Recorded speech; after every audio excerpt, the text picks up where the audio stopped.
ઝાલોદ તાલુકાના લીમડીનગરમાં ધરણા પર બેઠેલા સફાઈ કામદારોનો સુખદ નિરાકરણ આવ્યો। આજ તારીખ 22/12/2024 રવિવારના રોજ સવારે 7 કલાકે મળતી માહિતી મુજબ ગતરોજ જે સફાઈ કામદારો છેલ્લા 6 દિવસથી ધરણા પર બેઠા હતા તેને લઈને તાલુકા વિકાસ અધિકારી A.K. ગઢવી, તલાટી કમ મંત્રી કિરણ મચ્છાર અને માજી સરપંચની હાજરીમાં જે એક મિટિંગનું આયોજન કરવામાં આવ્યું હતું, જેમાં સરકારના ધારાધોરણ મુજબ લઘુત્તમ વેતન આપવાનું તેઓનું નક્કી કરાતા તેઓમાં ખુશીનો માહોલ જોવાયો હતો। સફાઈ કામદારો દ્વારા ખુશી રેલીનું આયોજન કરવામાં આવ્યું હતું। ઢોલ ત્રાસા સાથે સમગ્ર લીમડીનગરમાં તેઓએ રેલી યોજી હતી।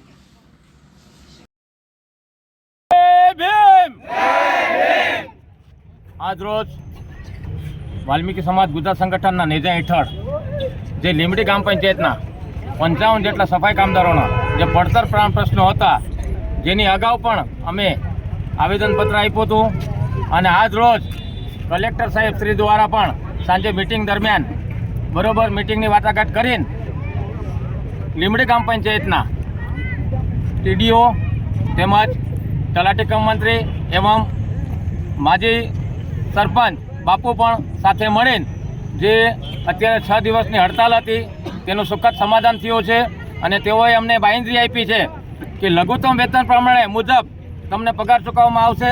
તમામ જે અમારી ડિમાન્ડો હતી તે પણ આજ રોજ તેમને પૂરી કરી છે। એટલે આજ સમસ્ત વાલ્મીકી સમાજ ગુજરાત સંગઠનના જે લીમડી કામદારો છે, સફાઈ કામદારો, તેમને આનંદની લહેર આવી ગઈ છે। કાલથી અમે રાબેતા મુજબ લીમડી ગ્રામ પંચાયતના જે ગામમાં આજે છેલ્લા 6 દિવસથી કચરાના ઢેર હતા, અમે કાલથી અમારા સફાઈ કામદારો રોજિંદા મુજબ સફાઈની કામગીરી કરશે। જય ભીમ, જય વાલ્મીકી।